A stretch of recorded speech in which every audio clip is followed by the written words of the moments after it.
Okay, I'm going to let people in. So we can wait just a couple of minutes.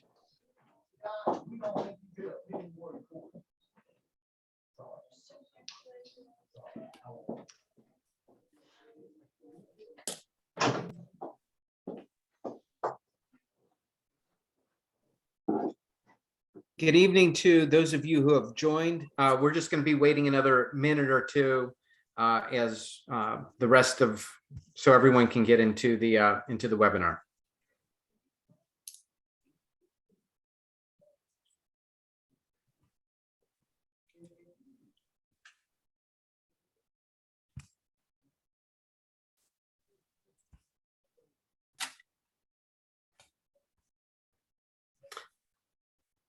We're going to start in just a few seconds. I still see that participants are being added.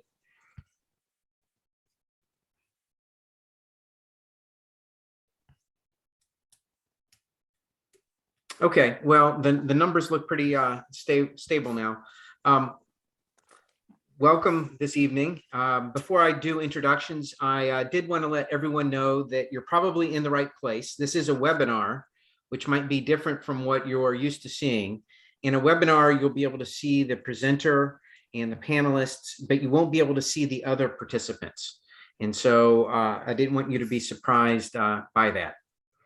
My name's David Young. I'm a member of NOAA's Criminal Justice Task Force.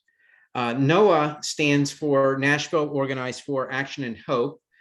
And the Criminal Justice Task Force has a mission to organize and take actions for a more humane, safe, equitable, responsive, and restorative system of justice in Nashville. Our activities occur through a lens of addressing systemic racism. On behalf of NOAA and its community partners, we welcome the candidates and you, the voters. So tonight's event is for the General Sessions judges. These judges are elected for a term of 8 years. They preside over criminal and civil cases in the General Sessions courts. Today's focus is going to be on their criminal jurisdiction. The election is countywide, which means that everybody in Davidson County will be voting, and they'll be voting for all of the judges that are in each of the divisions. And so you'll notice next to their names that they're assigned to different divisions.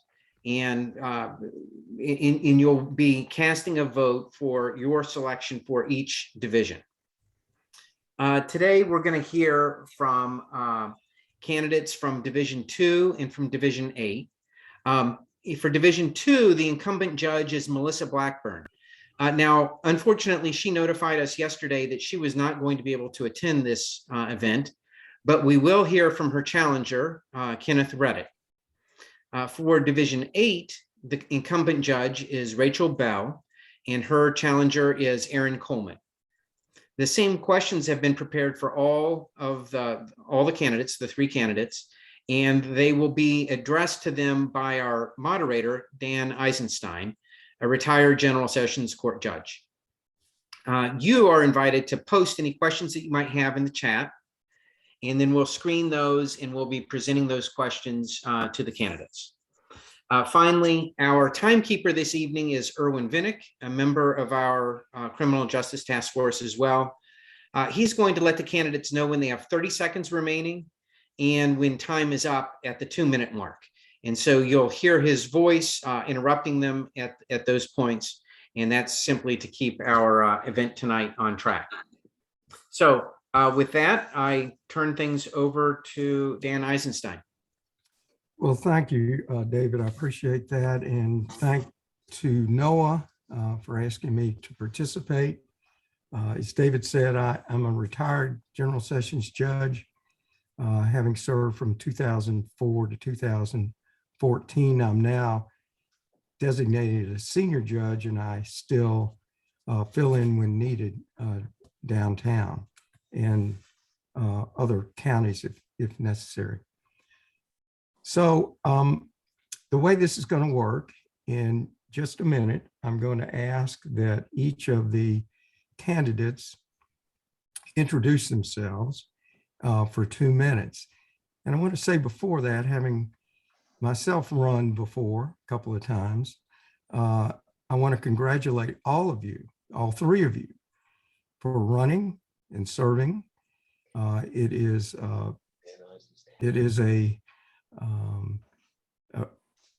It's good that you put yourself out in front of the community and express your opinions, and if elected, serve the community. And I congratulate all three of you for doing that. So without further ado, let's begin with the introductions. Mr. Kenneth Reddick, if you will introduce yourself, and you're a candidate for Division II of General Sessions Court.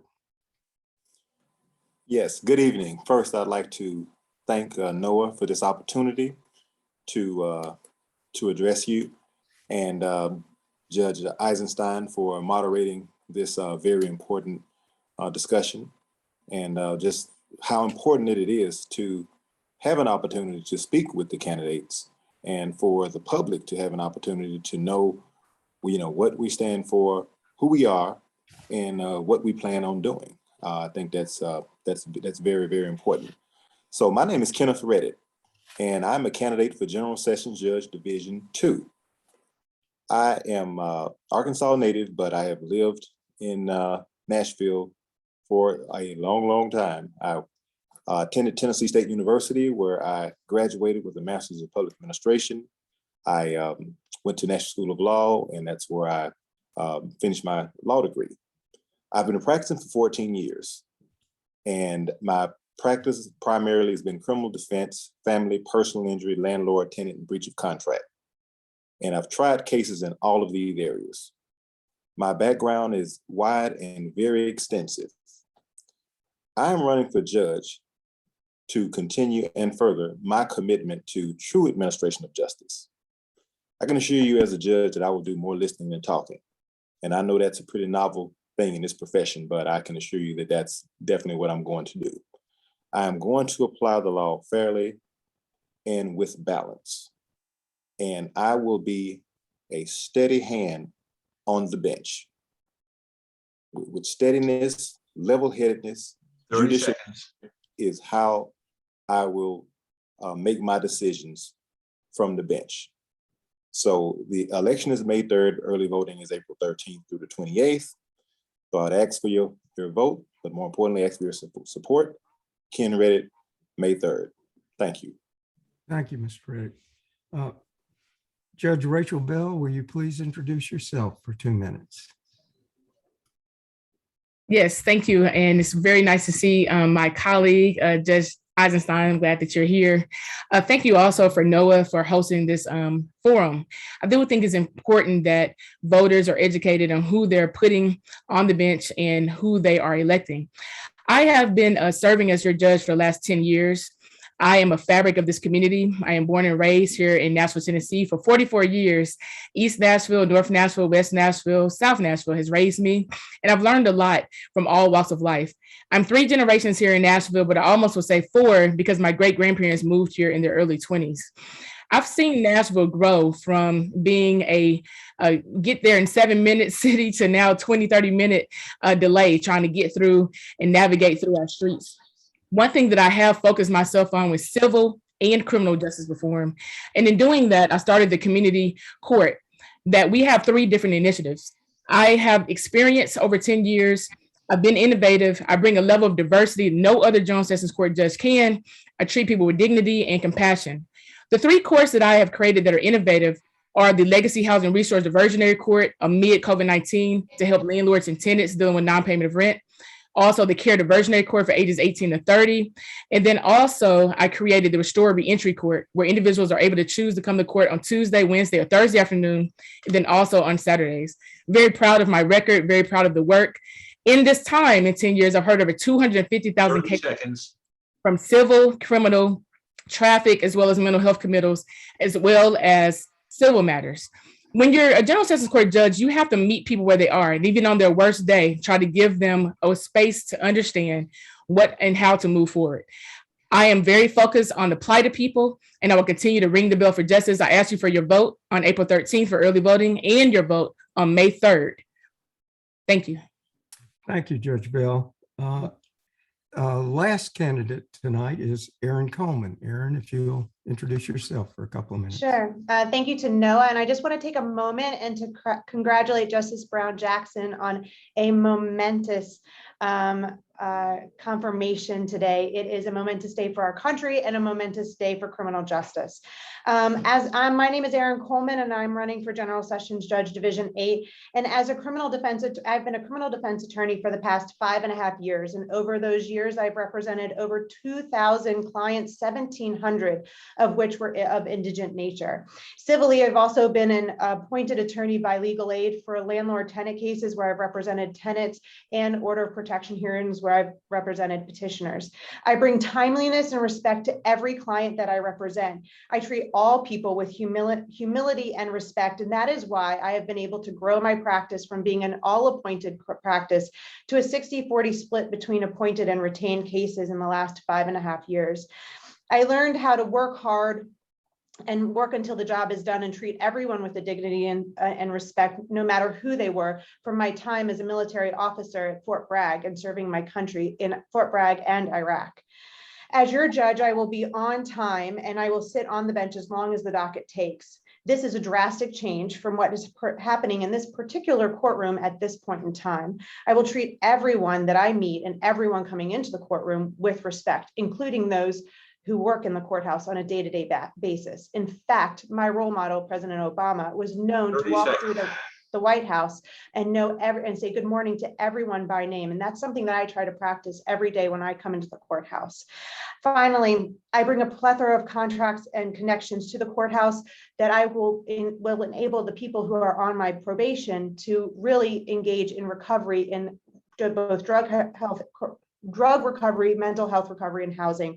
And I bring a work ethic that only comes by being a single mom, a military veteran, and a small business owner. I ask for your vote on April 13th. Thank you. All right, y'all did well. Thank you all for that. The way this is going to work is I'm going to read a question now, and I'm going to ask the same question of all of you, and you have 2 minutes to answer the question. And we'll start with Mr. Redditt. As a sitting judge, you will dispense justice through your judicial values and lenses. What is your judicial philosophy with respect to accountability and punishment on the one hand, and rehabilitation and restoration on the other? Mr. Redditt. Thank you for that question, Judge. My judicial philosophy is that I will apply the law fairly and faithfully without fail. But where there is discretion, I will exercise it judiciously. And really appreciate that question, because two things can be true. And accountability is very important. And I think it certainly starts from the bench with the judge, because that's where you can expect it from all of the participants and everybody involved in the courtroom, is to expect accountability as well. So you consider ways to address issues and to address things in the court that will not just have the deterrent effect, and that's what a judge has to make sure of, that, well, you don't want the defendant to continue to keep coming every month, every few months before you, because if that's the case, it fails. So how do you address that, and how do you remedy that particular situation? So your rulings and your decisions have to be firm but fair. And that will be a mantra of mine on the bench, is to be firm but fair, and to give an opportunity for restoration where it is possible. That's that discretion that I mentioned in reference. 30 seconds. Because ultimately we want people and to be rehabilitated, to come back and to not to reoffend, and to have as low of a recidivism rate that as we can. So, and that is the measure of success as the judge, is that you are not having defendants and the same defendants to continue to keep coming before you. And so all of my decisions will be with that in mind. Thank you. Thank you so much. Erin Coleman, I'm going to ask you the same question. As a sitting judge, you will dispense justice through your judicial values and lenses. What is your judicial philosophy with respect to accountability and punishment on the one hand, and rehabilitation and restoration on the other hand?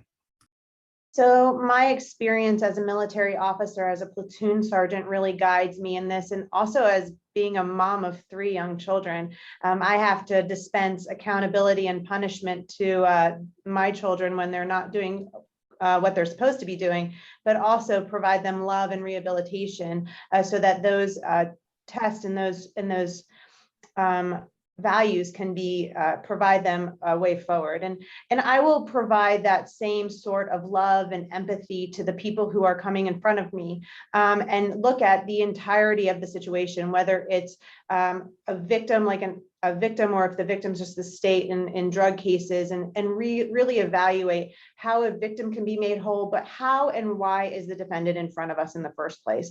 Is it a mental health issue? Is it a homelessness issue? Is it a drug addiction? Or is it all 3? Because oftentimes it is. Over the 1,700 cases, indigent cases that I've worked on in the past 5.5 years, many times at least one of those issues is the case. And I will tell you that what I've learned is that there are many organizations and opportunities for us as a court to connect to and to work with within the community that can bring help to our defendants who are dealing with such big issues. I will say one of my favorite dockets that I've been a part of for the past 5.5 years are the mental health court and veterans court dockets. I have the pleasure of working as the appointed attorney in those. One of the reasons it's my favorite is because I get to see our clients grow and move beyond their ailments. And so those are the things that I will bring to the table. And in fact, by listening to and with an empathetic ear, just Monday, we were able to diagnose someone as a potential suicide threat and get him to the crisis center that he needed to be in, and where he is right now getting the mental health he needs. So it's that empathetic ear that I will bring to the bench and deal out my judicial values as such. And I thank you, and I would appreciate your vote. Thank you. Judge Bell, same question. As a sitting judge, you will dispense justice through your judicial values and lenses. What is your judicial philosophy with respect to accountability and punishment on the one hand, and rehabilitation and restoration on the other? Thank you. The first thing that I believe is important is to look at the background of individuals. And I've continued to do that, looking at the affidavits. And when we're talking about judicial philosophy, we have to look beyond just the criminal scope. So you also have to look at the civil scope. Looking at the civil scope is swimming upstream and seeing what the issues are. And starting the first community court in the state of Tennessee, we were focused on preventative, restorative, and diversionary justice, because justice does not just come with mere punishment. Justice comes with making people whole. We want to bring people back to the status quo and/or look to see what we can do with an individualized plan. When I first became a judge in 2010, I asked my probation, don't just check to see if they've reoffended. Don't just check to see if they have a positive just screen. Let's see what's going on and see how we can get them, moving them forward to just not the quality of life crimes of the committee, but get them the resources that they actually need. The Mississippi City Community Court is so important to me because we meet people where they are. We're helping people restore themselves from ground zero up.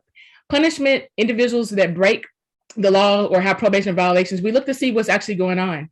It's very, very, very, very, very rare that I am an individual to put somebody in jail unless they need to detox, that while we're trying to find them treatment or trying to figure out how we move the needle to get them back on base. The indigenous principles that I've learned from the National Association of Drug Court Professionals, I've been there for 3 years for the conferences, as well as the Center for Court Innovation, will give you best practices around the country to help you understand how do we meet people where they are. Rehabilitation is getting people back to square one. Restoration is getting them back forward to move, to have better quality of life, ways, jobs, housing, and looking at the collateral consequences that may come with somebody when we're just looking at mere punishment. So I try to look at the whole scope, the holistic approach to bring somebody back to where they need to be and to restore the victim as well as the offender, because they are returning citizens. Thank you. Thank you, Judge Bell. We're going to move to the lightning round now. Let me explain what that is. I'm just going to ask each of you in sort of randomly, you'll each answer a question that you can answer yes or no. If you answer yes, you really don't have to comment. If you answer no, you have 15 seconds to comment. So it's what it says. It's a lightning round. And I want to explain to the candidates and to people watching, these are questions that were prepared by NOAA and other supporting agencies of this webinar. And they don't reflect my opinions or my presumptions, but I'm reading them as provided. So I wanted to make sure that the candidates and others knew that. All right, so let's start. Why don't we start with Judge Bell for the first question, and then I'll ask the others. General Sessions Court judge campaign should refuse contributions from the bail bond industry. You agree or disagree? Well, contributions are a right of all individuals that give to our bench. You know, there are attorneys that give, there are pastors that give, there are individuals that give, defendants, offenders, entrepreneurs, business owners that give campaign contributions. I believe it really particularly depends on the relationship that you have with somebody that may be an issue that you may need to recuse yourself from. But campaign contributions are a public right. That's a no, right? Oh, I'm sorry. That's all right. No. Okay, I think you answered. Okay. So the same question to Erin Coleman. It is General Sessions judge campaign should refuse contributions from the bail bond industry. It's a yes or a no. If it's a no, you can explain for a few seconds. Sorry about that. I would also agree. No, I mean, I agree with Judge Bell. Every person who's a member of the criminal defense system, justice system, or injustice system, as we'll probably say, has the opportunity to provide funding to the judges that they, or the candidates that they deem are the most reasonable and the most qualified to be on the bench. And, we as judges are not allowed to ask for money. So, and we shouldn't use that. And I know that as a judge, I will not use the funding that I get from any donor. I actually don't know much of the funding that I get from my donors, except for what I see on a disclosure at the end of the month as an opportunity to either, I'll be fair regardless is what I'm trying to say. It doesn't matter who's giving me funding. So I don't believe that we should reject bail money because they're our clients, and we're not our clients, but they're part of our constituents as well. Okay, thank you so much. Mr. Reddick, the same question. Do you agree or not agree? General Sessions Court campaign should refuse contributions from the bail bond industry. No, the question becomes one of access.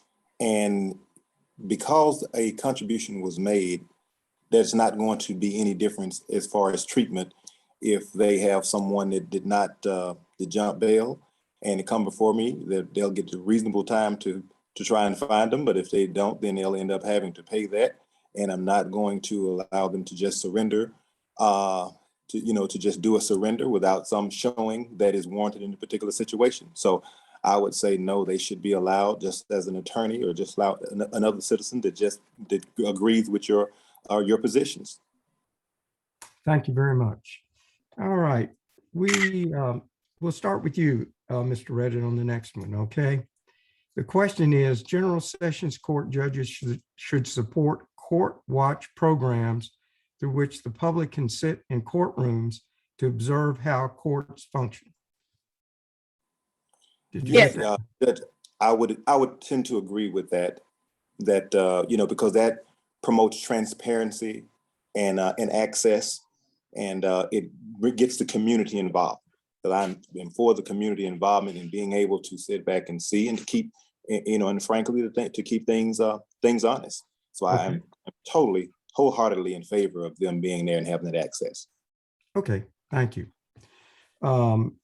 So Erin Coleman, why don't you answer the same question about court watch? Yes, I would agree wholeheartedly that everyone should have access to the courtroom. It's our constitutional right. And TV cameras, reporters, other members of the public should come and watch what we do on a daily basis. One of the things that's been somewhat frustrating about the campaign and is no one really understands what we do and what the court system and how it's structured. And I wish that more people would come into the courtroom and watch everyone work. And I think that you would gain a great deal of respect for the people in each and every courtroom, with the attorneys and everyone and the court officers and judges who work on a day-to-day basis to make our criminal justice system work. It's a very Wild West system, especially here in general sessions. And I do think that people should come and sit through it more often. And I think that a greater understanding of the effects of our criminal justice system on the people, especially those living in poverty, would become more and more relevant. And we would probably gain some advocacy points if that were to happen more often. Okay. All righty. Well, we're all breaking the rules, so. If you agree, you're supposed to say yes, but you. Oh, sorry. That's all right. That's okay. You know, we're all lawyers, so we know that. All right. Judge Bell, what's your response to that? My response is yes, and I have two prongs to that. If it's okay, I don't think I'm breaking the law doing that. So my response is yes, and here's my prong. The first one is that I really, really have enjoyed the court watch over the last 10 years because they're able to see more than the criminal court process. They're able to see the civil court process, the legacy housing resource diversionary court process, and to see our Saturday court dockets at the Magruder Center and our community court for care court. They're able to come to see that as well. As far as the criminal space, we do have to be very careful. There's a rule, it's the Rule 30 rule that won't allow different types of individuals to come. And the reason that is because the law says that a defendant has to have 48 hours notice to know, and the victim, to know if they're actually going to be on TV. Some people, because they're dealing with the issue of their case, don't want to be on TV because of what happened to them. Victims have a right, defendants have a right. And so just opening up the Wild Wild West, as Ms. Coleman says, it's not fair to people when we need to follow Tennessee Supreme Court Rule 30 to protect people, to make sure that they have an opportunity to make a decision. If they don't want news media in there, they have the opportunity to ask for continuance or not to present themselves. And so we got to be careful in the criminal space, as well as the civil space, if you're actually going to be on the news. But I do agree it's our constitutional right to open up the courtroom, to let anybody come in and watch. But cameras, recording, we have to follow the Tennessee Supreme Court Rule 30 to make sure that we're adhering to the court process and procedures in our courts and general sessions court. Okay.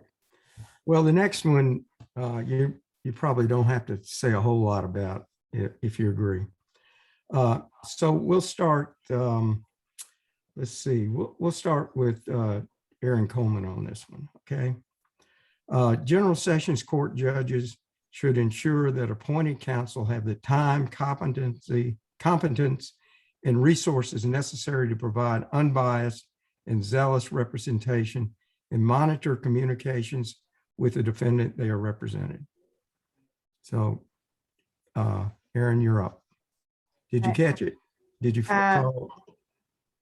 It's in there. I mean, 100% yes. Having started my practice as an appointed attorney and having taken appointments throughout in every single general sessions division, it is very, very difficult when judges demand that when you're appointed that day to have a hearing, especially when someone is out on bond, to have a hearing that day as well. And so as a judge, I would ensure that people at least have one continuance in order to make that, to create a bond between the appointed attorney and the defendant, to make sure that the zealous advocacy can actually occur. And because it's so important to the criminal justice, the purity of the criminal justice system and what it's supposed to bring to everyone, to have that ability to meet and understand and know and empathetically and zealously represent your client. All right. Judge Bell, same question. You need me to repeat it for you, or did you get it? I got it. Okay. Yes, when I was practicing as a lawyer, I also took court-appointed cases, but I also had a very wide range of practice. And when you're getting court-appointed cases, you know, the judge, in a sense, is actually, in a sense, hiring or appointing the person they think will be a zealous advocate for their defendants that come before the bench.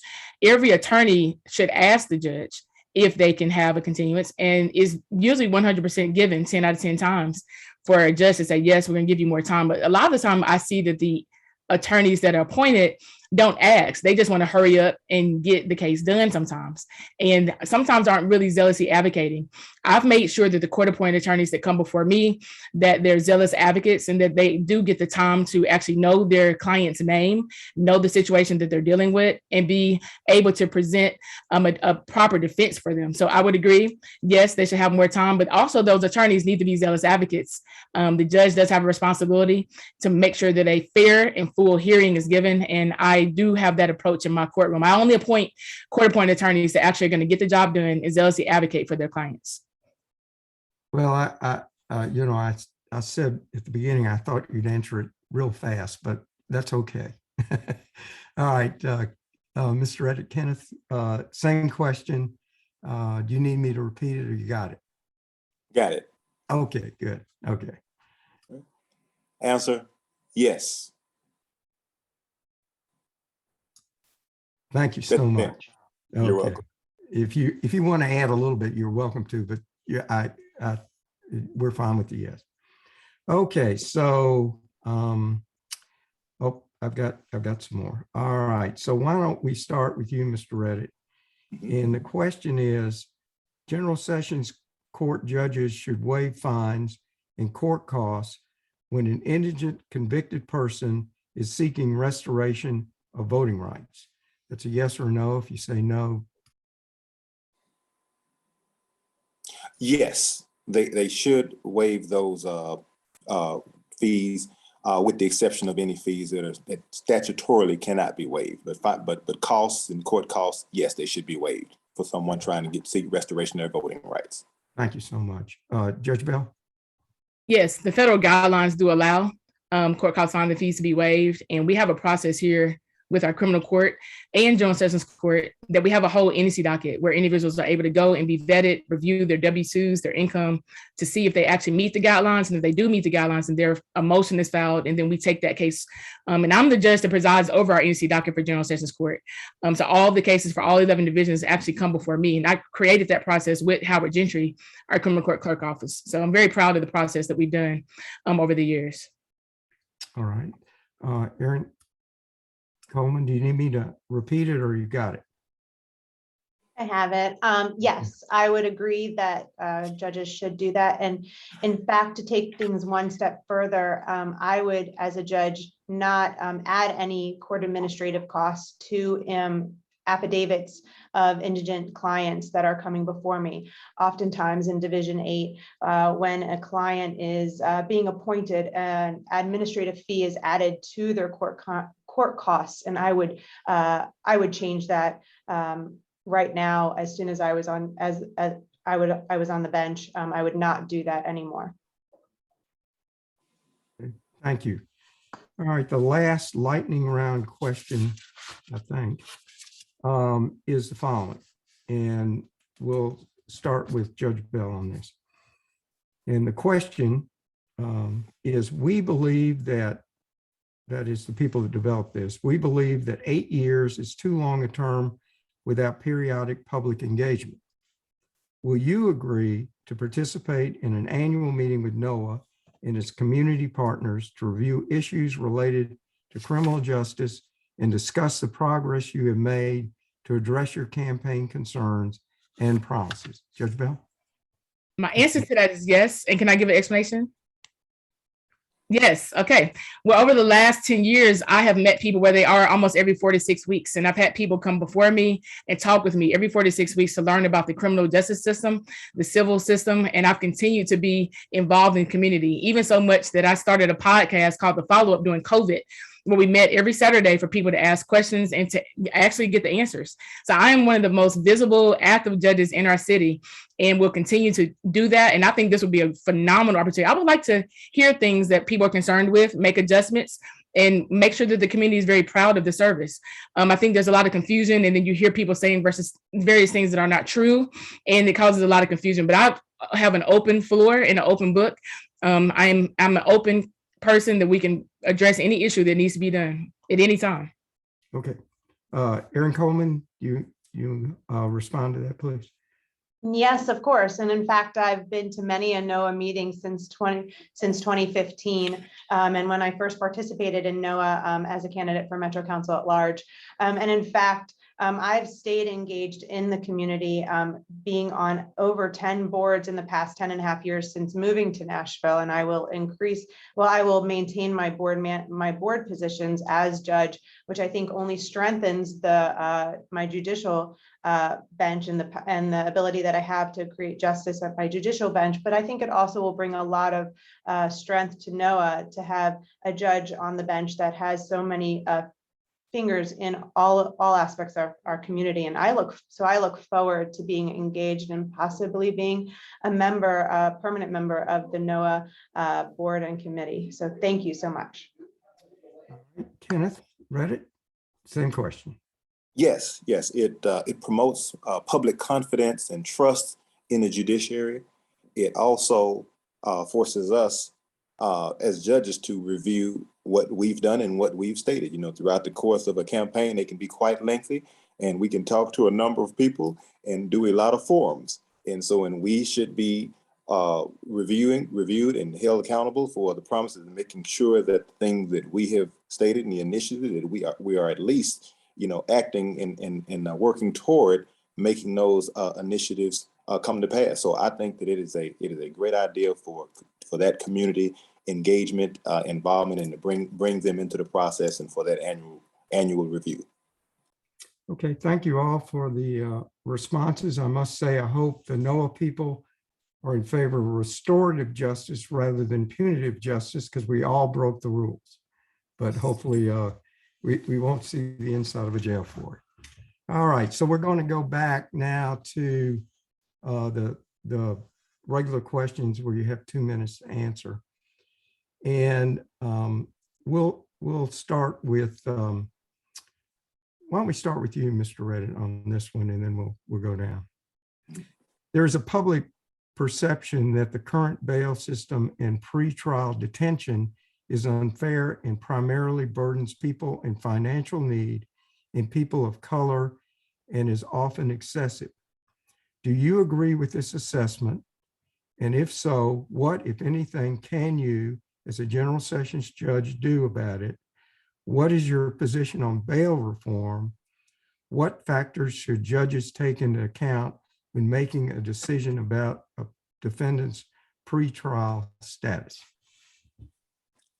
Yes, I do agree, Judge, that this is a significant problem, and I do believe and agree that this problem primarily affects those communities of color and lower income communities, unfortunately, because with bail, there are essentially four types of bail. You have your surety bails and your RR bails and your property bails and your cash bonds. And I think what is particularly problematic is the cash bond system, because it unfortunately allows for people to sit in jail primarily because they can't afford to make bond. And will some of these individuals be guilty? Sure, but some will be innocent.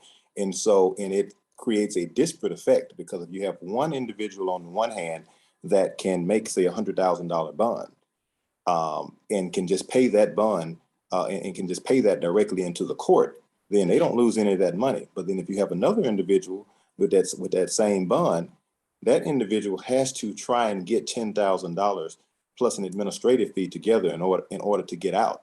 And that can be a huge burden on most families to have to do that. And that's that scenario where the individual can actually make the bond. What's more likely than not, and what is a huge problem, is that individual will not be able to make bond and will just sit in jail. And so what ultimately will happen as a result of him sitting in jail? Well,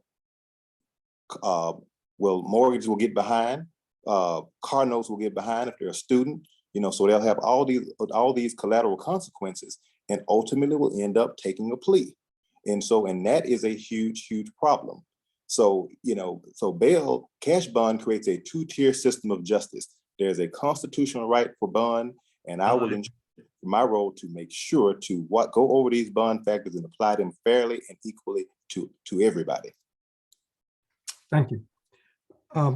Next, let's go to Judge Bell. Judge, do you need me to read the question again to you, or have you got it? Yes, if you'll read it, please. Okay. There is a public perception that the current bail system and pretrial detention is unfair and primarily burdens people in financial need and people of color and is often excessive. Do you agree with this assessment? If so, what, if anything, can you, as a General Sessions Court judge, do about it? What is your position on bail reform? What factors should judges take into account when making a decision about the defendant's pretrial status? Okay, thank you for that question. And back in 2016-17, I believe it was, Judge Mondelli and I worked really hard on looking at our pretrial and our NAACP docket systems. This is right on the cusp of Ferguson and what was going on in Missouri, and realized that we were unfairly charging people with fines, court costs on the fees, as well as bail reform. This is when New Jersey and New York were removing bail bond system and cash bond system and looking at pretrial. We looked at risk factors of if individual should come on pretrial at the highest level or the lowest level of supervision. It didn't cost anything. We also looked at violent offenders versus non-violent offenders and what process and procedures we should have. And then we looked at individuals with looking at their national criminal background, and then making sure the victim is being made aware of what exactly is going to happen with an individual that's going to be on bond or not on bond. So over the years, we've developed a lot of practices and procedures that I think we're moving the needle in the right direction. But I always say Tennessee's late to the party, and we're working towards trying to make adjustments. But I do believe that we have been unfair in the past, but I believe General Sessions Court is moving forward. We have a pretrial system that is doing a very, very great job, a phenomenal job. So much so that bail bond companies right now are a little frustrated with General Sessions Court and General Sessions Court judges because we're not issuing bonds anymore like we used to. We're looking at people that are nonviolent, allowing them to go on and move forward with pretrial supervision, and then looking at people that are violent, the NCIC, which is what we call it, there is a national background, and making sure the victim is actually there for a hearing. So that we can make sure that all parties are being heard before an individual actually has to stay in custody. We are looking at having those bail bond hearings within 24 to 48 hours, which is very, very, very quick. However, I do agree that sometimes individuals should not immediately be placed in custody if they're nonviolent. So there's a lot of factors. It's on a case-by-case basis. You can't just give a blanket answer for that, but I do believe that we need to continue to move forward in making adjustments to our criminal bail bond system here in Nashville, Tennessee. Thank you, Judge. Erin Coleman, do you need me to read the question back to you? I think I have it. So I 100% agree that our bail system unfairly burdens people of color and people in financial need. And in fact, it is almost on a weekly, if not daily basis that I am asked by my more than 100 open criminal case clients to have a bond reduction, whether it's in General Sessions Court or criminal court. And one of the things that the legislature actually did last year is they added a bond condition. One of the bond conditions that the judges can look at are the financial opportunities that the defendant actually has, not of their family, but of the defendant. And that's a really important bond condition that we as judges really need to look at more and use as in a place that can look at and set a bond that is appropriate for the defendant and something that the defendant can actually meet. Those bond motions need to be heard more and more often in General Sessions. Oftentimes, the General Sessions jail dockets work so fast that there's not a lot of opportunity for that, and it has to end up in criminal court.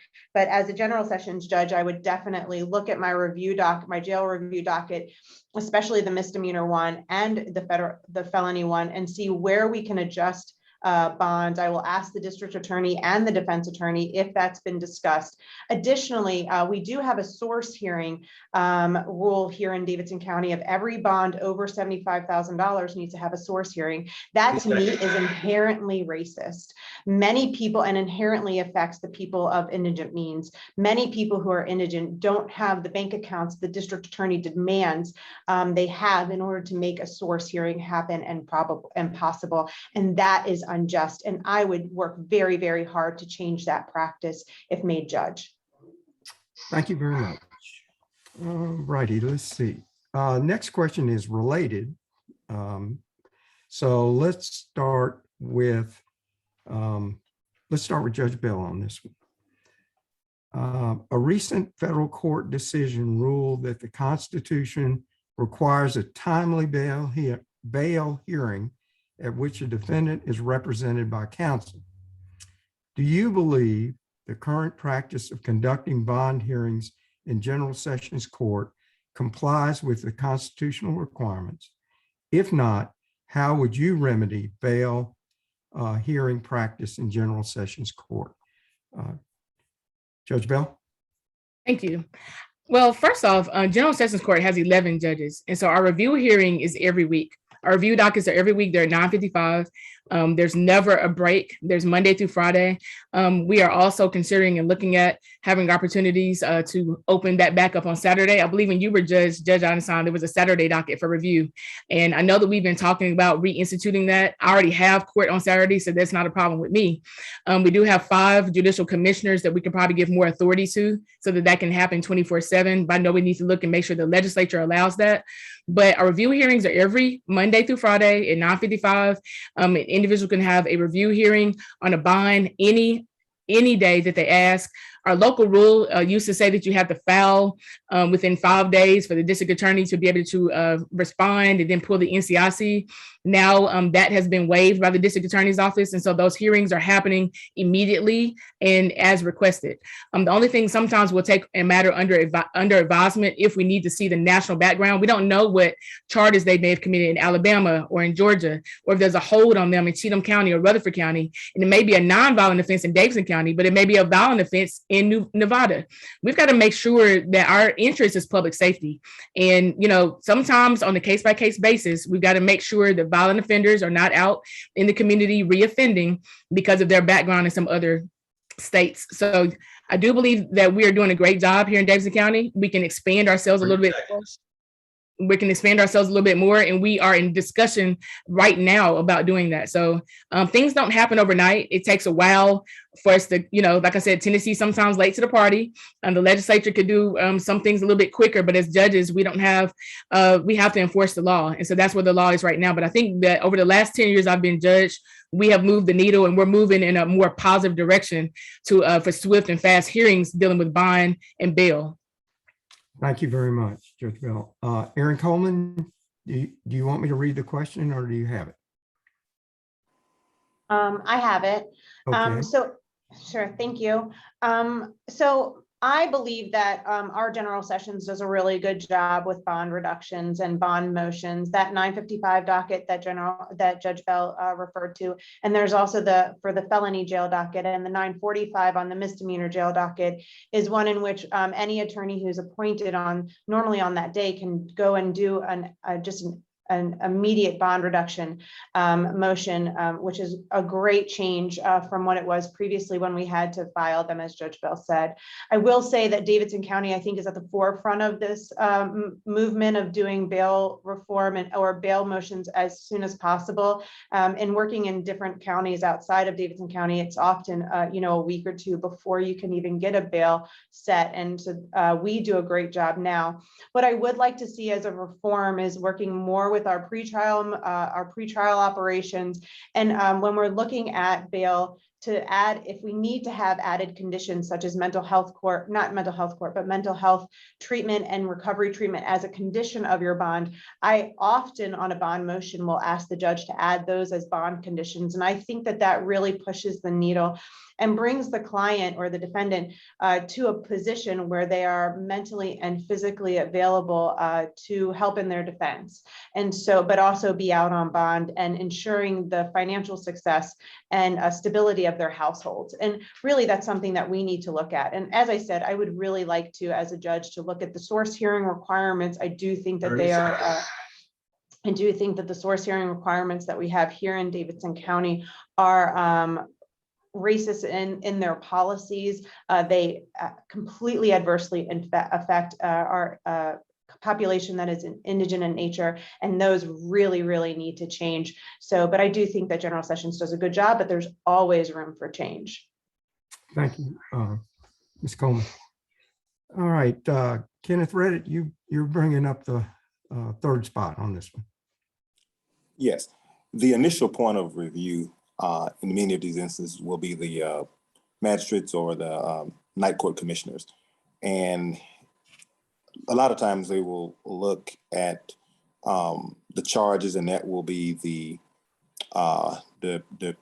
top indicator as far as in setting the bonds and setting the bonds at the amounts that they're set. So one thing would kind of urge them to also, consider other factors, in addition to just looking at the charges.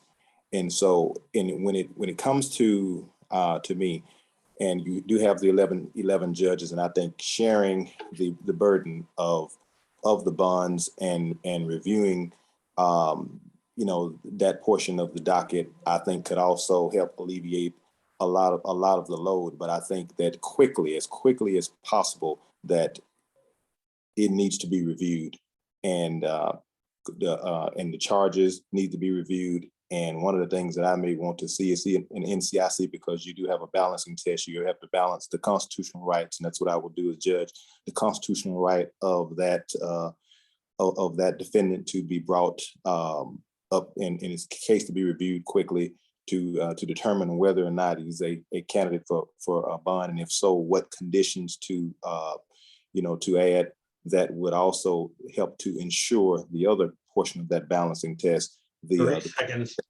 public safety, to make sure that that's reviewed as well. So, just to have the bond looked at holistically, to look at an NCIC, to find out information about whole. So, as the judge, I would try to get as much information as possible to make a global decision as far as what bond to set, and if a bond would be appropriate. Thank you. Okay, thank you all. Now we're going to move to a section of questions from the audience, and I'm turning it over to Noah to ask the questions. Hi, I have a couple questions that would be for everyone. Some of the questions came from people in our audience for specific candidates, and so I'm trying to generalize the questions so that all the candidates have a chance to respond to the issues. The first question is, how does promptness as a value fit into your courtroom procedure? And Judge Eisenstein, you can go in the order in which you want. The question is, how does promptness as a value fit into your courtroom procedure? All right. So Kenneth Redditt, why don't you take that first off? Yes, promptness would be very, very important. I often say that the best ability is availability. So to be there and to be there promptly, and as the judge, you set a tone, because when you're there and you're there timely, then of course, then the other participants, they understand that, and they know they have their clients there and everything, because you've got a lot of moving parts when you're trying to hear the cases and get through the dockets. And you have midnight officers that are there. We don't want the officers to be exhausted and and tired and hanging around any longer than they have to. So we want to get there on time to be able to deal with the matters before us. And we want defendants, because they're, defendants. We don't want defendants to have to go multiple times to try and go to the meter and and try and pay because of things being delayed. So and of course the sooner that I would be there as judge, the sooner I can hear the matters and get and keep things moving and resolve the issues that are before me for that day. So promptness would be paramount if I'm elected. Okay, thank you, Thank Mr. Reddick. Judge Bell? Yes, I think that's a great question. One thing that Mr. Reddick, Attorney Reddick, and Attorney Coleman are discussing on here today is the criminal justice system. As you know, Judge Eisenstein, we have more than the criminal court, the civil court, our traffic docket, as well as our mental health committal, and then our specialty courts.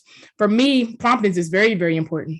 Hearing cases when they're ready is very, very important. In the criminal justice system, General Sessions Court on October 15, 2009, adopted a system that judges could adopt with their courtroom. When I first became a judge, I issued guidelines, got permission from Tori Johnson, also from our public defender at the time, to look at a different way to stop the conveyor belt system. I had kept hearing from defendants, offenders, victims, and others that they felt like they were being rushed through the criminal justice system and people were not hearing their cases. One thing that if you come watch criminal court, you'll see that the district attorney would get up for a preliminary hearing. If the district attorney getting up for a preliminary hearing, they will go on and do direct examination. When it comes time for cross-examination of the criminal defense attorney representing their defendant, you'll see a long line of criminal defense attorneys, court-appointed attorneys tapping the DA on their shoulder. And the DA is not paying attention to the case at all. The person that's over them, the orange jumpsuit, or the offender, the victims and the witnesses, the district attorney is not even paying attention because the rest of the courtroom is focusing on other cases. To have a full and fair hearing, you must look at doing our criminal justice system a little different. The conveyor belt has to stop. People giving a full and fair hearing has got to start happening. Rushing people through, pushing cases through, rushing people to make decisions is not the way that we need to run our criminal justice system. And so, yes, I have adjusted the process for the criminal process because it's important that people understand those collateral consequences that are also going to be affecting them if they rush through making a decision. So many people come before me. I didn't know that this was going to be on my record for 5 years and it was going to cause me to lose my job. Okay, thank you. Thank you, Judge Bell. Erin Coleman, same question. Thank you, Judge Eisenstein. I would disagree with Judge Bell. I believe that promptness and sitting on a bench until the job is done is imperative to what a judge needs to do. I don't believe that it is intimidating to have a judge on the bench as soon as the docket should be called. Most of our dockets are called for 9 o'clock. Our clients are mandated to be there at 9 o'clock, and we as defense attorneys are to be there at 9 o'clock as well. And our clients and the victims and the officers who are there to represent the state are wanting to see a judge on the bench as soon as they get into a courtroom or as soon as the courtroom is called to order. They don't want to wait until 10:30 or 11 o'clock to first see the judge. When that happens, they get very, very frustrated with the entire system. And just because a judge is on the bench does not mean, and taking cases as they come up for disposition doesn't mean that there's a conveyor belt happening within the criminal justice system. If a judge is having some issues or thinks that a DA is not really paying attention to a preliminary hearing, a judge has the authority to say, you know what, criminal defense attorneys, please give the DA some time. And that has to listen to the preliminary hearing. Or the DA can say, guys, I really need to listen right now. And you know what? The DAs are professional enough, and we have a great staff of DAs in general sessions to say that to us as defense attorneys if we are interrupting their preliminary hearings. And as a seasoned defense attorney, I know that during a preliminary hearing, it is really not necessary for me to sit and talk to a DA during that cross-examination. So I believe that being prompt on the stand and sitting on the bench for the entirety until the docket is done is imperative to creating criminal justice reform. Additionally, if a if a judge is not there, people are losing money. They are losing their well-earned money. And oftentimes a day in court can be the cost of a week's worth of groceries for a person. And that is not necessary. People can be in and out of the criminal justice system. They want to be in and out of the criminal justice system. Thank you. Thank you very much. All righty, we'll get question. Another one? Yes, Okay. thank you so much for doing this. I appreciate it. Here is our other question from the audience. Does a judge have the right to vet court-appointed lawyers? And does a judge have the right to dismiss those who aren't doing an effective job? Okay, why don't we start with Judge Bell on this one? Yes, to answer your question, I've had several criminal defense attorneys that over the years, in 10 years, you've appointed many of different criminal defense attorneys, and some are zealous advocates. Some show up on time to represent their client. Some forget that their client is even on the docket. Some don't even respond to their clients and don't even know their names. When I see that a criminal defense attorney is not really paying attention and representing their client well or zealous, I then stopped appointing them to cases and start trying to appoint an attorney that I think would do a good job. Some attorneys have a really good reputation of really going the extra mile for their clients. And some have a reputation of just trying to show up to the courthouse and seeing if they can make their livelihood that way and not really working hard for the clients, not remember their name or not even caring what they plead to, just trying to hurry up and get them through the conveyor belt system as soon as possible. I found that to be very concerning. We as judges do appoint attorneys to individuals that don't have a conflict, they do have a conflict with the public defender's office. We do pay them for out of court meetings and we pay them for in-court meetings. We look at their charges, and sometimes you can see that some of them are overcharging their client. They may not have actually done the work that they say they're doing. And so I vet and look at their invoices as well and how they're representing their client. So we do have a responsibility as a judge to do that. We also have a responsibility to make sure that if we see processes that are not fair to the defendants, that are going to have those collateral consequences, that are going to be the ones that may end up being homeless or losing their job or not being able to move forward with their life, make sure that they know exactly what's happening when they're actually taking these plea deals. Sometimes I will see that the court attorney may or may not really be paying attention to that. And I don't have any court-appointed attorneys currently that I've appointed over the last few years that I have that issue with. But there have been a few in the last 10 years that I noticed weren't really advocating for their client and were just trying to get a job and get paid. And you'll see that with a lot of criminal defense attorneys. They're not really zealously advocating for their clients. They just want to get paid. And so one thing I will say is very important that as judges that we keep a fair and full process and not an intimidating process. Thank you, Judge. Erin Coleman, you want to tackle that one? Sure. So as a person who takes appointments, and I've been taking appointments for the past 5.5 years in all the general sessions courtrooms and in all of the criminal courtrooms, including Division 8, up until the time where I was thinking about running against Judge Bell, I stopped taking appointments in her courtroom at that point in time. So I am one of those appointed attorneys that she does respect and does think does a zealous job, because I've gotten appointments there throughout the time period. But I do think that it's imperative that we as judges understand and know the track record of the appointed attorneys that we work with. We know how long they've been working in the field. What I think is an injustice is when a newly barred attorney is given a felony of any sort on the felony jail review docket, on the 955 docket. A newly appointed attorney doesn't truly understand the criminal justice system. It took me at least a year to understand how the criminal justice system truly impacted my clients, because that's the learning curve. The first 90 days was the steepest, and then I got into my groove, but I still was learning so much. And it would be my practice to not appoint anyone who is newly barred until they've been working in the criminal justice system for a year to any of the felony review jail docket cases.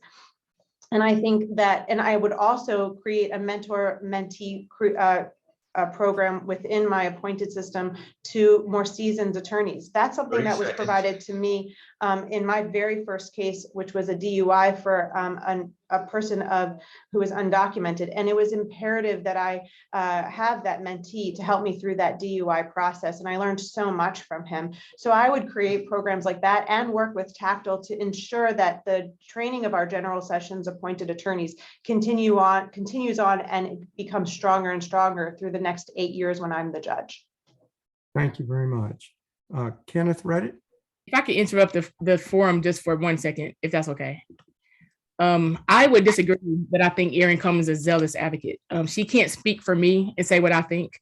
She didn't stop getting court-appointed cases when she started to run against me. I stopped appointing her to cases 2 years before she decided to run against me. I want that to be clear. And I do have the record to put that. Don't lie on me, Erin, because I'm kind of tired of that right now. That's my statement. Okay, I guess this is a campaign. And I want to do, Judge Einstein, I want to do a Maxine Waters. I want to reclaim my time. You claim your time. You're up. And Okay. you will not be penalized. Thank you. Well, and it may not be sufficient, Judge, on the back end to stop appointing a particular court-appointed attorney to cases as far as it relates to that particular defendant. And I think what should happen is that the vetting, a lot of it should take place on the front end. If I'm the judge and I'm appointing a case and I'm looking around the courtroom and I'm about to appoint a case to someone, one thing I'm going to have a pretty good understanding and idea about the 30 seconds. about who I'm appointing the case to and what type of cases that they handle.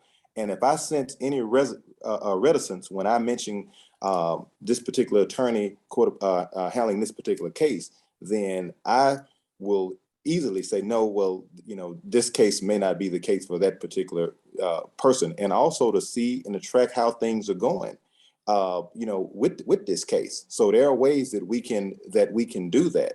And so that would be a paramount to me to do vetting on the front end to make sure that there's a good fit. Thank you, sir. All righty. The next question is the following, and we'll start with you, Mr. Redditt. And since you had to wait a few minutes ago. While holding persons convicted of crime accountable for their actions, we are interested in sentencing practices that will help those who have committed crimes learn from their actions and become better citizens. What is your definition of restorative practices?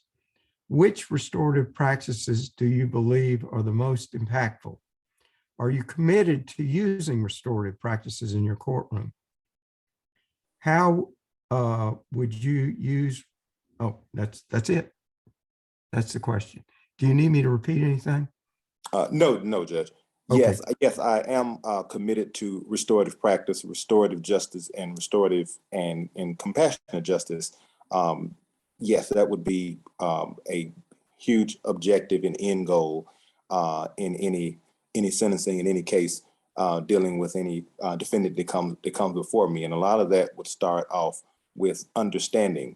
And just to say a little bit about, I understand the communities out here in the communities and have worked in the communities for years, been a legal redress attorney for the NAACP, dealing with fair housing issues and child support issues and unlawful search and seizure issues. And I understand that things happen and people get in certain situations, and that's not always indicative of the character of that particular individual.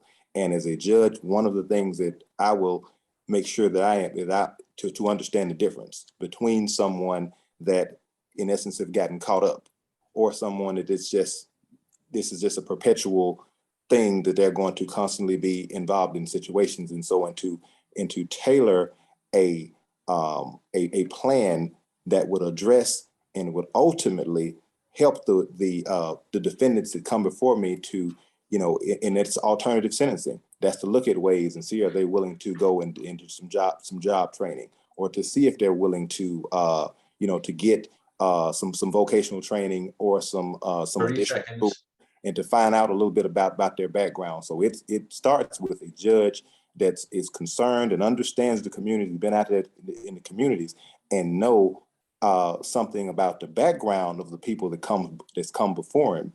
And that way that you can better tailor a plan that will help reach that person and will ultimately end up lowering the recidivism rate and making that defendant a defendant that is restored and not someone that you're going to constantly see every courtroom. Thank you for your answer. Erin Coleman, do you need me to read that back to you? Yes, please. Okay. While holding persons convicted of crime accountable for their actions, we are interested in sentencing practices that will help those who have committed crimes learn from their actions and become better citizens. What is your definition of restorative practices? Which restorative practices do you believe are the most impactful? Are you committed to using restorative practices in your courtroom? Sure. So thank you for the question. I think it's a really important question for our community. I use restorative practices in my practice every single day. Like I stated in my opening, an empathetic ear is essential to being a criminal defense attorney, but it's also essential to being a general sessions judge. It's understanding the client or the defendant that's in front of you and understanding the reasoning as to why they're in front of you in the first place. Often one of my first questions to the people that I'm working with are why and how did you get to this place, and what was going on the worst day of your life in which you are alleged to have committed this crime. And in those answers, I'm able to discern whether it's homelessness, mental health, or drug addiction that's really truly causing these issues. Or maybe it is the situation that they're living in. Maybe they are domestic abuse victims. Sometimes I do have that, where I have a client who is being controlled by their partner through use of the criminal justice process. And in that space, it's a criminal injustice process. So it's learning and understanding and listening to the client and their needs. And so by doing so, I'm able to get them into the recovery programs, the housing programs, and the mental health programs that they need, whether that's on the front end while we're still disposing of the case, or if it's on the back end as part of a plea agreement. 30 seconds. It might be part of a condition of a plea or of a probation.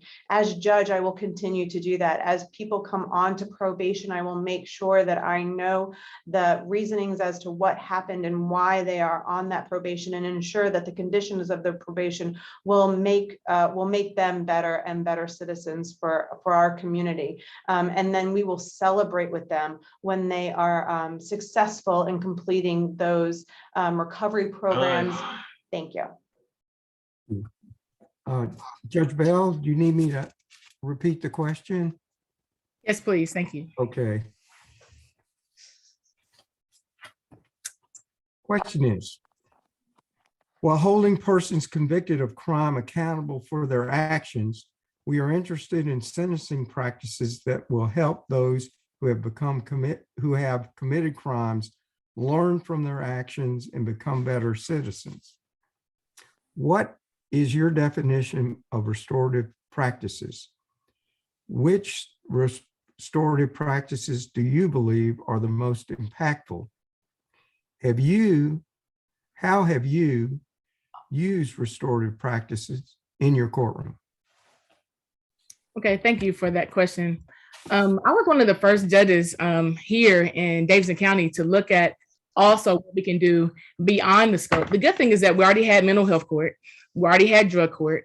We were already creating the veterans court. And I wanted to know, what also can we do with people that may or may not have a mental illness, may or may not have a drug addiction, also have issues, just restorative justice. they need to actually know where the resources are. And so with my division, as I stated earlier in the first hour of this forum, that I asked my probation officers to look at individualized justice for each person that was coming before us, not just if they had reoffended or if they had tested positive for a drug addiction, but what was it that we needed to help them with? Their hot set, if they need to get their GED, or if they wanted to learn how to get a better quality wage job. I think restorative justice is meeting people where they are, trying to get them back at status quo and looking at moving them forward. The criminal justice system doesn't always have a holistic approach unless you're mentally ill or unless you have a drug addiction. Our court for Division 8 mirrors and parallels with the mental health court and the drug court, as well as our sex trafficking court and our veterans court, to see what we can do to use the resources that we already have at General Sessions Court, along with our case managers that we have at Division 8 to help people move the needle forward.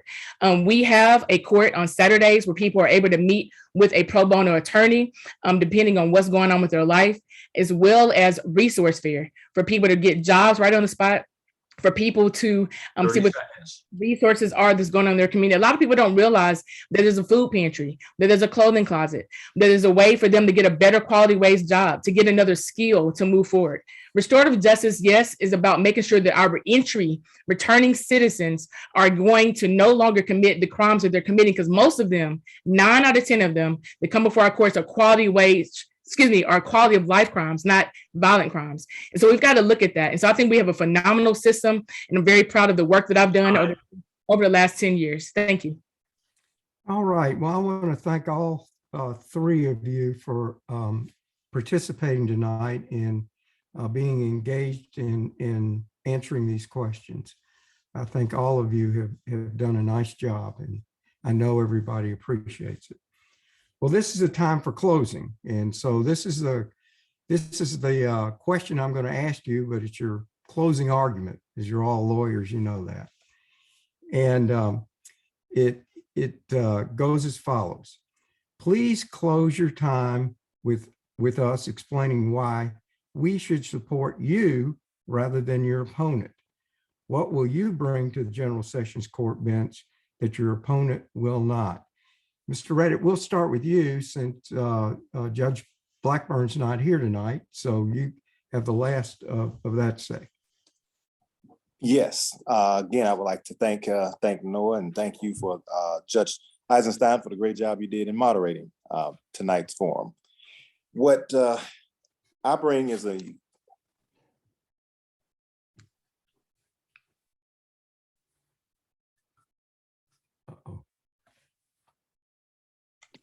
I think we're having some technical difficulty. Give me just a second. Okay.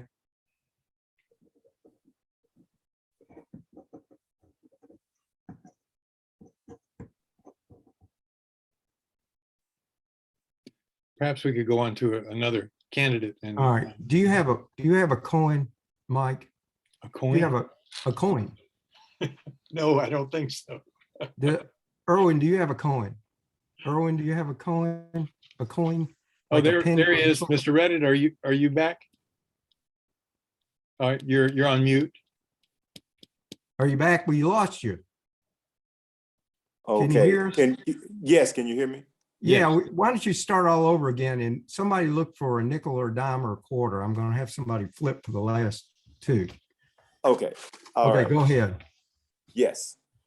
The what I bring that's vastly different than my opponent is an understanding of the community in which I have served, and I've served for years. I've been a juvenile youth counselor for 8 years.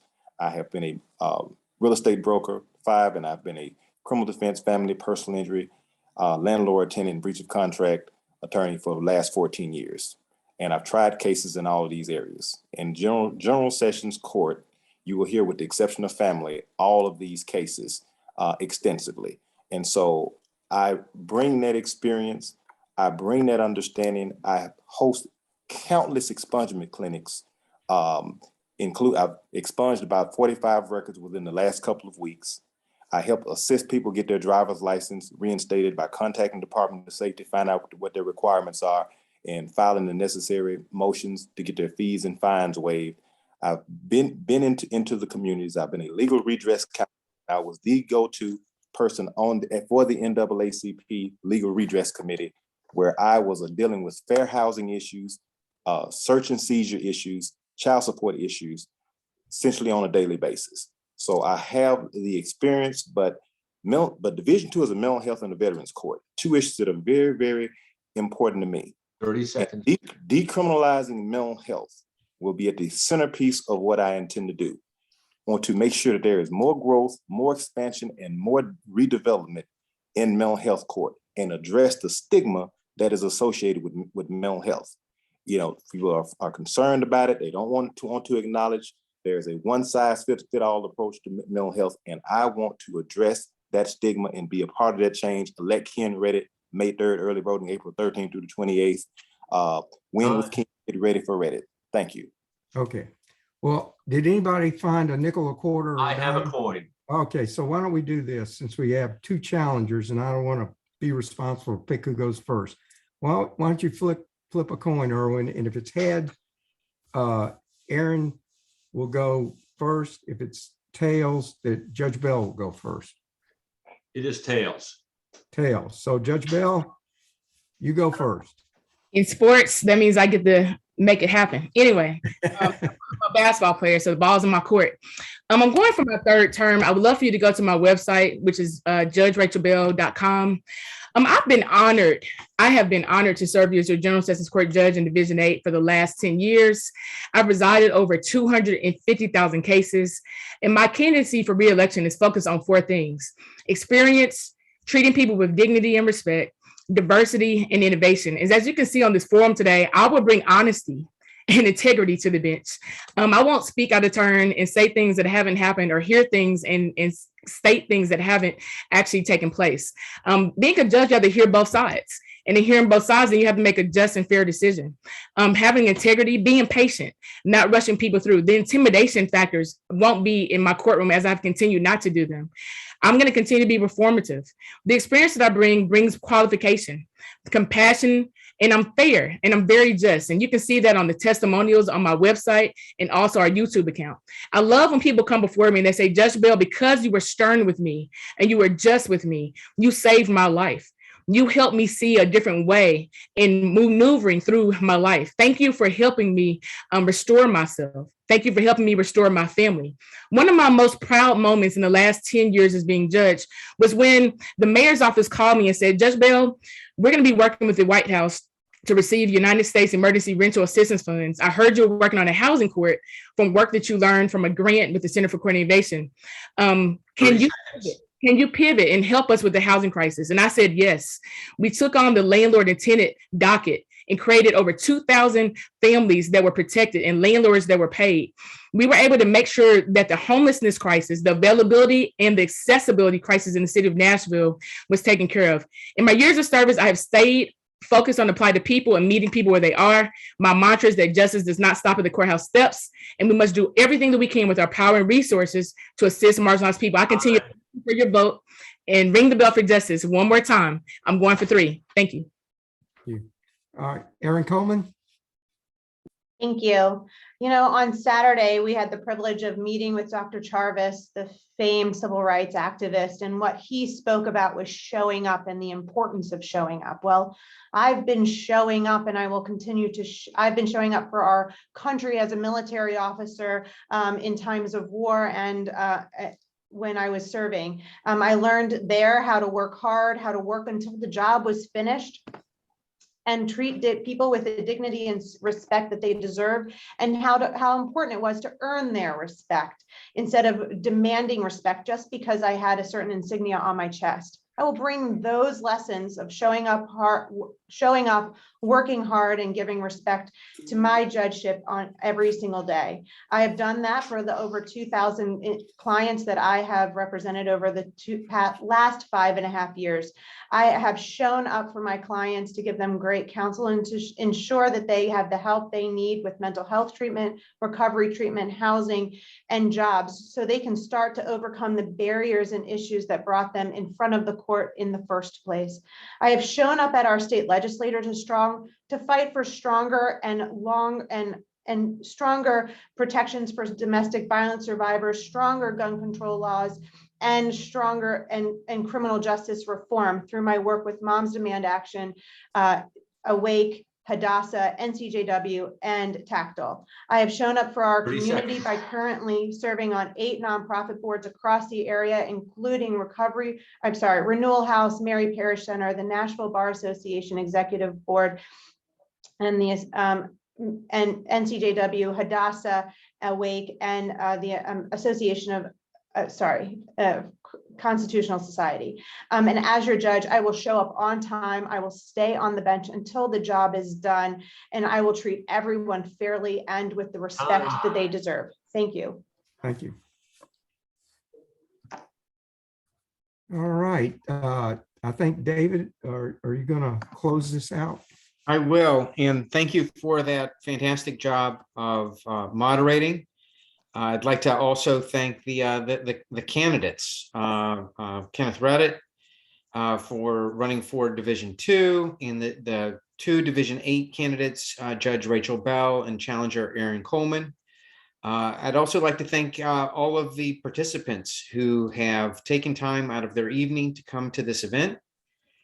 This is the last candidate forum that NOAA and its partners are sponsoring for the primary election. We will have candidate forums for the county general election. All of the forums have been recorded, and you can find them on NOAA's Facebook page. And we'd encourage you to send any of your friends or family members who weren't able to make it tonight to check that out.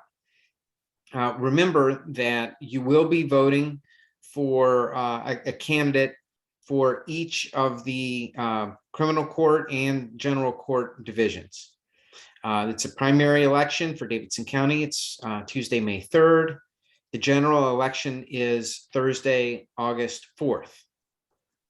I wanted to close this out with a quote from John Lewis. He struggled his entire life so that all of us would have the right to vote, and this is what he said. "The vote is precious. It is the most powerful, nonviolent tool we have in a democratic society, and we must use it." Thank you all for attending today's event. Have a safe and peaceful evening. Thank you. Thank you. Thank you. Perhaps.